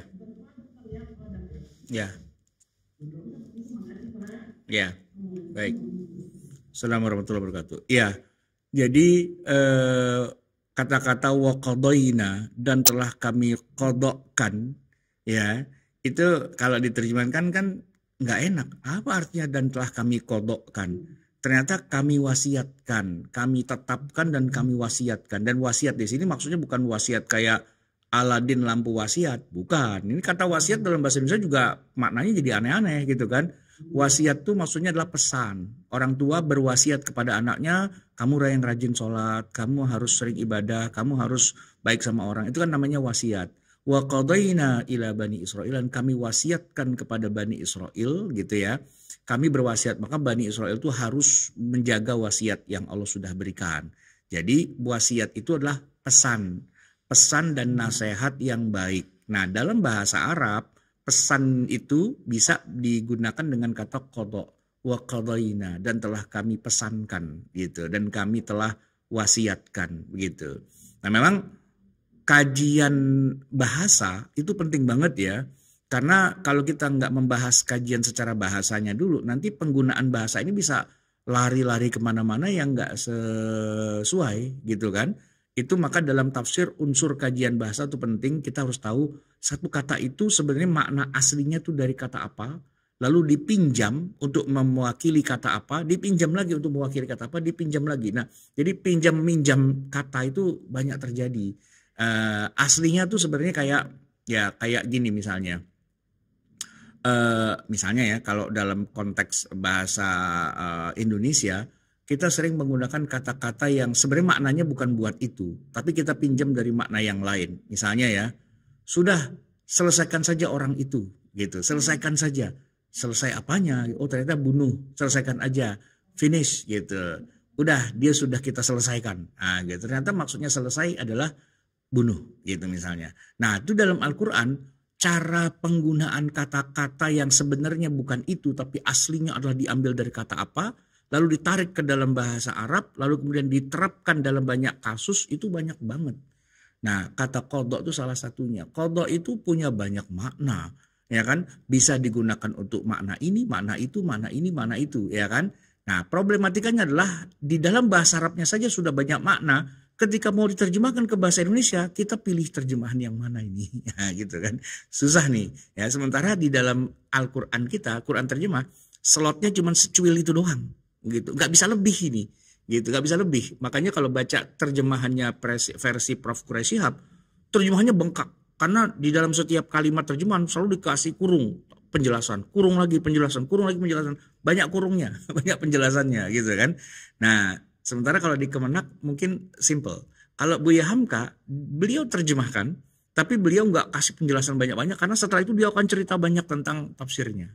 Nah, maka pada akhirnya kalau baca terjemah, sebaiknya jangan hanya yang terjemahnya kata per kata doang. Terjemah yang sekalian juga dengan tafsirnya. Saya sarankan Bapak Ibu, silahkan baca terjemah Al-Quran. Yang tadi Ibu bilang, setahun baca terjemah tapi nggak paham. Iya. Karena Ibu cuma baca terjemah. Ibu baca terjemah dan tafsir. Maka belilah karya Buya Hamka. Tafsir Al-Azhar itu terjemahannya bagus. Lalu penjelasannya itu yang penting dari terjemahan itu. Karena terjemahan itu masih butuh penjelasan. Ya kalau enggak ya Pak Quraisy, Pak Al-Misbah gitu ya. Atau kalau enggak ya Al-Mahfuz, tapi belum selesai, baru sampai surat Al-Maidah gitu. Nah, jadi ya kita butuh baca bukan hanya sampai terjemah, tapi juga penjelasan dari terjemah itu sendiri, biar tahu oh maksudnya gitu ya ternyata gitu ya.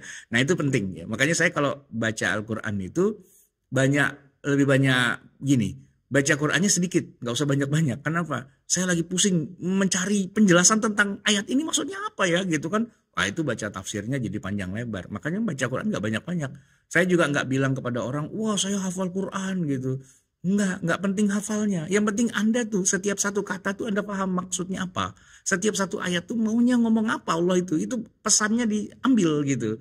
Bukan, Allah kan nggak suruh, 30 juz hafalin semua ya. Ntar kalau hafalkan semua tuh kamu masuk surga loh. Bukan gitu, bukan.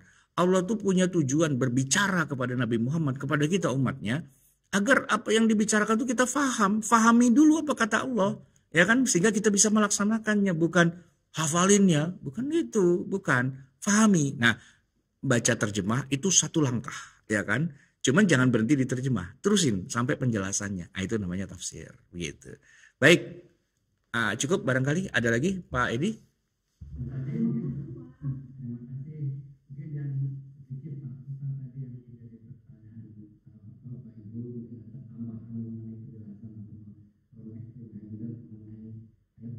Oh, baik. Saya tampilkan ya di ini, saya sudah tampilkan di web saya. Nah, ini dia. Ayat-ayat yang dianggap mansukh ya. Ada banyak contohnya, bahkan kalau saya boleh mereview sebelumnya lagi, ada perbedaan pendapat kan di antara para ulama tentang berapa jumlah ayat yang dinasakh. Paling banyak itu Ibnu Al-Jauzi mengatakan dari 6.236 ayat, ada 246 ayat yang mansukh. Tapi nanti pendapatnya As-Sakari beda lagi, 218. Pendapatnya Ibnu Hazm 214, Ibnu Salamah 213, sampai yang paling bawah itu Ad-Dahlawi mengatakan yang dinasakh itu cuma ada 5. Nah, di atasnya As-Suyuti mengatakan 20 gitu ya. Nah, saya mengambil yang 20 nih. Sebenarnya lebih banyak lagi, tapi yang 20 itu misalnya apa aja? Saya ambilkan dari As-Suyuti. Ini 10 doang ya. Pertama, ayat yang bicara bahwa khamr itu halal. Ada kan? Itu dinasakh. Kemudian masa iddah suami bila wafat itu aslinya tuh setahun. Terus dihapus, diganti dengan cuma 4 bulan 10 hari. Nomor 3, kesalahan dalam hati itu tidak dihisap. Aslinya itu kalau orang punya kerentak di hati mau berbuat jahat, baru niat aja, baru ada keinginan saja, itu sudah dihukum. Tapi ayat itu kemudian dihapus. Tentang kualitas takwa harus yang sebenar-benar takwa gitu kan. Yang selalu kita baca ayatnya, ternyata ayatnya mansukh loh itu. Sekarang itu kita takwa semampu kita aja. Gak usah sebenar-benar takwa dan sebagainya. Tentang semua umat Islam wajib ikut perang. Ada ayat yang mengatakan begitu, tapi itu mansukh. Harus tahajud sepanjang malam, itu ada. Membaca Al-Quran harus sempurna mungkin, itu ada. Tapi semua ayatnya sudah mansukh gitu kan. Tentang wasiat kepada ahli waris. Tadinya kalau mau waris itu kan harus ada wasiat, tapi itu dihapus gitu ya. Tentang malam hari wajib puasa itu dihapus. Tentang sholat boleh menghadap kemana saja itu juga dihapus gitu ya. Ini tentang halalnya khamar. Itu surat Al-Nahl ayat 67. Aslinya tuh ada bahwa Allah membolehkan minum khamar dan khamar silahkan dibikin oleh umat Islam sebagai harta benda yang kekayaan yang yang halal, yang baik, yang bersih gitu ya awalnya. Tapi dihapus dengan ayat-ayat yang lain, yas'alunaka 'anil khamr, kemudian la taqrabus sholata wa antum sukara, termasuk innamal khamru wal maisiru wal ansabu wal azlamu rijsun min amali syaitan fajtanibuhu.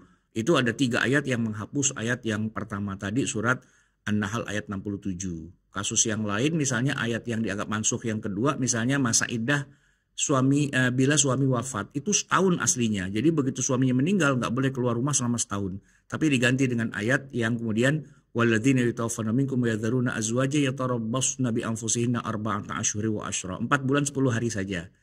Kemudian ada lagi tentang kesalahan dalam hati tidak bisa tidak dihisab. Awalnya tuh dihisab. Wa in tubdu ma fi anfusikum aw tukhfuhu yuhasibkum billah. Apapun yang kamu sembunyikan di hati dan apapun yang kamu keluarkan semuanya yuhasibkum, akan dihisab. Apa yang terkerentak dalam hati itu dihisab sama Allah aslinya, dan ayat itu kita baca tiap hari, tapi mansukh ayatnya diganti dengan la yukallifullahu nafsan illa wus'aha. Kemudian tentang kualitas takwa, ini kita baca setiap hari ayatnya, fattaqullaha ittaqullaha haqqa tuqatih, bertakwalah kamu dengan sebenar-benar takwa. Itu semua khatib Jumat ngomong kayak gitu. Ayatnya mansukh, Pak. Diganti dengan fattaqullaha mastata'tum, bertakwalah kamu semampu yang bisa kamu lakukan. Tidak harus sebenar-benar takwa. Karena kalau sebenar-benar takwa, nggak ada satupun yang bisa mencapai derajat takwa yang sebenar-benarnya. Apakah semua mati masuk neraka? Ya enggak. Makanya perintahnya diturunkan menjadi fattaqullaha mastata'tum. Bertakwa cukup yang bisa kamu mampu lakukan saja. Di luar dari kemampuan itu, tawakal sama Allah. Begitu kan? Tidak semua wajib perang. Aslinya infiru khifafan wa thiqalan. Semua wajib perang. Tapi kemudian Allah mengatakan wa ma kana al-mu'minuna liyanfiru kaffah. Tidak usah semuanya ikut perang. Sebagian harus ada yang belajar bersama Nabi SAW mempelajari yatafaqahu fid-din, mendalami ilmu agama. Itu sudah dihapus tentang kewajiban perang yang sifatnya semuanya. Sebagian aja yang memang badannya bagus-bagus, apa sebenarnya itu latihan, ikut akmil. Tapi yang kita ini yang dikit-dikit udah napas sudah menggeh-menggeh, udah ngaji aja gitu ya. Oke, tahajud sepanjang malam itu tadinya wajib, ya kan? Ya ayyuhal muzammil qumil laila illa qalila. Kemudian diganti sama Allah dengan ayat inna rabbaka ya'lamu annaka taqumu adna min thulutsail laili dan seterusnya itu. Membaca Al-Qur'an tadinya harus dengan sempurna, nggak boleh ada salah sedikit. Kalau salah sedikit dosa masuk neraka. Auzin alaihi warattilil qur'ana tartila. Tapi kemudian Allah hapus ayat itu, nggak berlaku, diganti dengan ya faqra'u ma tayassara minal Qur'an. Bacalah apa yang mudah yang bisa kamu baca dari Al-Qur'an. Suaranya nggak bagus nggak apa-apa. Makhrajnya berantakan belepetan nggak apa-apa. Yang penting usahakan. Apa yang mudah kerjakan aja. Yang nggak bisa ya sudah tawakal sama Allah gitu ya. Wasiat kepada ahli waris tidak berlaku. Tadinya orang kalau mau mati itu harus bikin wasiat dulu. Tapi setelah itu enggak. Kamu mati-mati aja. Enggak usah mikirin harta kamu. Nanti Allah sudah handle. Allah ambil alih bagaimana cara bagi waris yang benar sesuai dengan ketentuan Allah. Yang orang tuanya mati-mati aja. Enggak usah bikin wasiat-wasiatan. Kemudian malam hari tadinya harus puasa. Iya. Kutiba alaikumusiyam kama kutiba ala ladina min qablikum. Karena umat terdahulu kalau puasa itu siang malam. Lalu turunlah ayat Al-Baqarah 187 yang menyebutkan wakulu washrabu, makanlah dan minumlah di malam hari sampai terbit fajar. Nah baru setelah terbit fajar berpuasa sampai maghrib gitu. Kemudian sholat boleh menghadap kemana saja itu aslinya dulu ya kan. Fa'ina matuwallu fathamma wajhullah. Tapi kemudian diganti ya kan. Fawalli wajhaka syatral masjidil haram. Sehingga sholat menghadap kemana saja itu sudah tidak boleh, tidak sah. Kalau kita di perjalanan kita terpaksa sholatnya kemana saja, kita harus ulangi lagi kalau kita sudah mendarat begitu. Dan itu selesai contohnya ya kan. Masih banyak sebenarnya, tapi ya sebagai contoh saja. Nanti kalau kita dalami sendiri nanti ada di dalam kitab tafsir ketika kita membaca itu ayatnya mansukh nih gitu. Nah yang tadi yang 10 itu sampelnya saja. Sampelnya kalau kita mau perbanyak sampai 20 bisa ya, tapi waktu kita mungkin sudah habis. Baik. Baik, terima kasih. Tambah sedikit yang tadi bedanya dengan tadi belum disampaikan ayat-ayat mutasyabihat. Ya. Kalau ayat mutasyabihat ya, artinya kan ayat yang tidak mudah atau katakanlah sulit untuk bisa dipahami, bahkan para ulama mengatakan ayat itu memang tidak untuk bisa difahami. Contoh ayat mutasyabihat itu kan, arti mutasyabihat itu ada macam-macam ya. Salah satunya memang Allah tidak turunkan ilmu tentang ayat itu, ya kan? Jadi turunnya dalam bentuk huruf hijaiyah, alif lam mim, alif lam ra, yasin dan sebagainya. Itu pertama tidak ada terjemahannya, dan kalau ditanya maksudnya apa, nggak ada yang bisa jawab. Para sahabat nanya sama Nabi, ya Rasulullah, alif lam mim itu maksudnya apa sih? Nabi nggak jawab. Kenapa? Ya karena Nabi juga nggak tahu, gitu kan.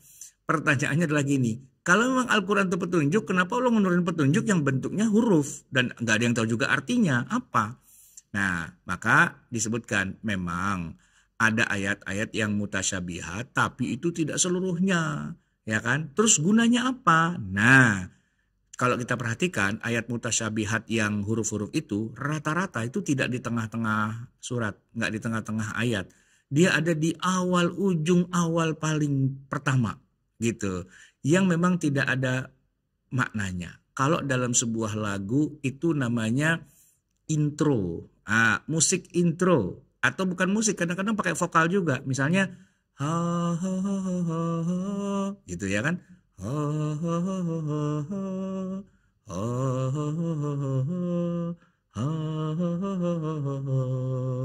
Baru masuk liriknya, gitu kan? Nah itu la la la la la la la la la la la la la la la, itu kalau dalam lagu kan? Apa artinya? Atau kalau Tompi itu kan subidab subidab subidab, apa artinya? Itu nggak ada. Tapi itu buat keindahan. Nah gitu. Sebagian ulama mengatakan, oh Allah turunkan ayat mutasyabihat untuk keindahan. Itu satu versi. Nanti ada versi yang lain. Oh enggak, mutasyabihat itu artinya punya makna yang macam-macam sehingga akhirnya kita jadi bingung yang mana nih maknanya ya, gitu ya. Ada semacam ambiguitas dari ayat itu. Nah, selebihnya lagi dia mengatakan enggak, ayat mutasyabihat itu ayat yang baru bisa kita pahami maknanya kalau kita dalami banget baru kita ketemu mutasyabihat kejelasannya. Tapi kalau secara sekilas aja kita nggak tahu maksudnya apa. Tapi kalau udah dibedah sampai dalam baru nyampe. Nah gitu. Nah mutasyabihat itu istilahnya sama, tapi pengertian dan kemudian contohnya kayak apa. Nah para ulama ternyata punya versi yang berbeda-beda. Saya sendiri lebih cenderung pada kalau dibilang mutasyabihat tadi yang pada potongan huruf-huruf itu mutasyabihat. Kenapa? Memang tidak ada maknanya. Kalaupun ada ulama yang bilang, oh maknanya begini, ya kita nggak menyalahkan. Cuman kalau kita tanya nih, jujur ya, emang Nabi bilang begitu? Enggak sih. Nah ya udah selesai kan berarti.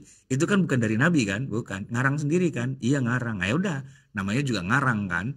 Nah tapi kalau yang benar-benar officially dari Nabi, yang tadi kita ngomongin tafsir itu semua tuh dari Nabi, semua penjelasan itu. Bukan kita ngarang gitu. Makanya saya ingin menegaskan jamaah sekalian, merenungi Al-Quran itu harus dasarnya dari penjelasan Nabi dulu.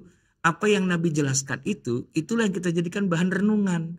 Bukan, ini ayat kita baca terjemah, lalu dari terjemahnya kita merenung-renung gitu. Enggak gitu. Itu namanya ngarang gitu ya. Quran itu bukan dijadikan bahan renungan, enggak. Quran itu difahami, bukan direnungkan. Keliru kalau kita bilang merenungkan. Kenapa? Ya karena yang punya kata-kata itu Allah gitu kan. Kalau kita memahaminya, bahkan mau merenunginya, tanya dulu sama Allah, maksudnya apa gitu. Nah itu ada penjelasannya. Nah setelah dijelaskan baru kita renungkan. Jangan kita merenungkan sesuatu yang ngomong aja nggak bilang begitu. Terus kita jadikan kita nafsiran sendiri akhirnya. Dan itu tidak dibenarkan dalam agama Islam. Menafsirkan sendiri firman Allah itu nggak benar. Itu keliru. Itu tidak sesuai dengan maksud dan tujuan Al-Quran diturunkan. Al-Quran diturunkan itu bukan buat direnungkan. Siapa yang nyuruh Quran disuruh renungkan? Enggak. Difahami. Karena itu kan komunikasi. Allah bicara. Ya pahamilah apa yang Allah bicarakan itu. Bukan Allah ngomong kemana, lalu Anda punya interpretasi sendiri kemana. Itu enggak benar gitu loh. Ya kan? Nah maka tidak mudah memang untuk memahami Al-Quran, sebab kita harus merujuk kembali kepada sumber-sumber yang mu'tamad. Itu adanya di tafsir gitu. Baik, cukup mungkin Pak Edi dan yang lain-lain.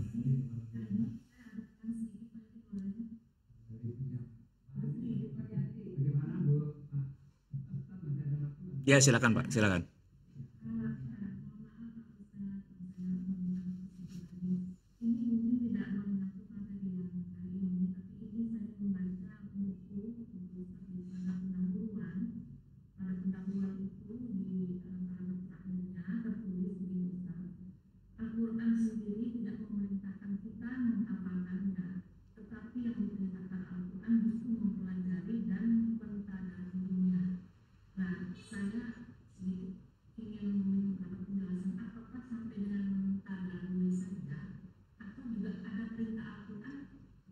sampai kita mengamalkan. Iya, iya, iya. Jadi setelah kita mentadaburi, kita paham isinya, otomatis mungkin saya yang mungkin sedikit ilmunya, otomatis kita juga harus mulai menerapkan dalam kehidupan sehari-hari. Itu Ya. sama penjelasan dari kalimat ini. Ya, jadi gini, kalau masalah harus menjalankan Al-Quran, kita sih udah nggak usah bicarakan lagi lah ya. Memang itu kan tujuan di Al-Quran untuk dijalankan. Cuman kalimat itu saya susun untuk mengantisipasi pemahaman sementara kalangan yang hanya berhenti sampai pada menghafalnya, gitu ya.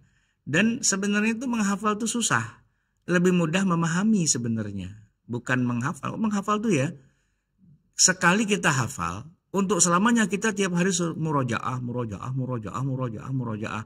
Sekali aja nggak murojaah, hafalannya hilang. Kan susah. Apakah ada di dalam Al-Quran perintah untuk tiap hari murojaah, tiap hari ngapalin? Nggak ada perintah itu. Kalau yang ada, pelajari. Gitu kan. Jadi sebagai bagian dari antisipasi. Bukan dihafal ya, tapi difahami. Gitu. Kayak guru SD ngajar matematika. Anak-anak ini semua rumus dihafal ya. Gitu kan. Itu kalau zaman dulu. Rumus dihafal. Panjang kali lebar sama dengan luas. Panjang kali lebar sama tinggi sama dengan volume. Kan dihafal tuh. Tapi begitu dia disuruh pakai rumus itu, dia nggak bisa pakainya. Kenapa? Karena dia tidak memahami konsepnya. Oke ya. Nah, Quran gitu. Anda nggak usah menghafal, nggak usah. Ya kalau mau menghafal silahkan gitu ya. Tapi intinya Anda memahami konsepnya. Apa yang dimaksud dengan Al-Quran itu? Ya kan? Setiap ayat itu kan pasti ada pesannya. Pesannya apa? Tangkap itu. Nah, mempelajari, ya kan? Mentadaburi, gitu kan? Ya kalau masalah mengamalkan, ya masa nggak diamalkan sih? Ya, kalau udah paham ya diamalin lah pastinya gitu kan. Jadi mungkin saya terima masukannya, tambahin aja Bu. Setelah itu wajib untuk diamalkan gitu ya. Tapi konsentrasi paragraf itu sebenarnya adalah bukan dihafal ya gitu. Tidak berhenti sampai dihafal, tapi difahami. Malah difahami dulu itu sebenarnya lebih mudah. Ini Bapak Ibu semua di sini kalau saya bilang ayo hafalin Quran gitu kan. Puyang nih, bubar nih majelis kita ini, suruh ngapalin. Ayo setiap kali ngaji setor satu-satu. Pada mundur. Kenapa? Susah loh ngapalin Quran itu. Iya. Tapi kalau menjelaskan, saya menjelaskan dari tadi, Bapak Ibu semua dengerin gitu kan. Kalau ada yang kurang nyambung, nanya dan sebagainya. Nah ini dia, ini yang mudah, memahami sebenarnya gitu kan. Bukan menghafal gitu. Bukan berarti menghafal itu tidak boleh. Nah saya ingin cuma memberikan sebuah perhatian bahwa sekarang ini ada kecenderungan orang tuh kayak kalau udah hafal udah hebat banget gitu. Padahal dia nggak paham. Lah, gimana? Yang penting tuh bukan hafalnya ya. Yang penting tuh pahamnya. Syukur-syukur bisa hafal, cakep banget. Oke ya.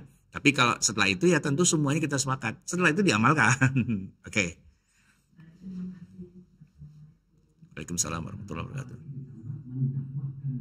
Oh iya, mendakwahkan benar. Mengajarkan malah kan dalam hadisnya orang sebaik-baik kamu adalah orang yang mempelajari Al-Quran dan mengajarkannya. Ya kan? Mengajarkan. Iya.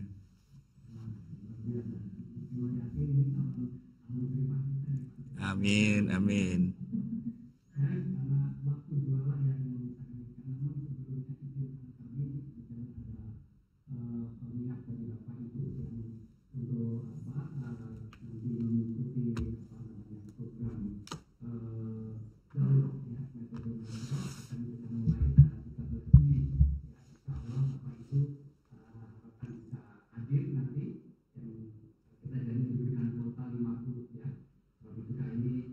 Sebelum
keindahan, semoga setiap langkah kampanye Bapak Ustaz Ahmad Salwas selalu diberikan kemudahan kelancaran dan keberkahan serta perlindungan Allah Subhanahu wa Ta'ala.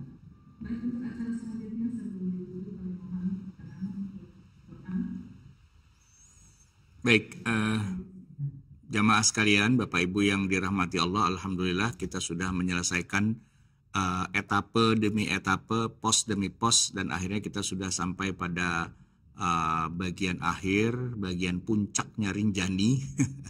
Dan alhamdulillah kita bersyukur ya, semoga pertemuan kita bisa dicatat sebagai amal yang soleh di dalam catatan amal kita nanti di akhirat.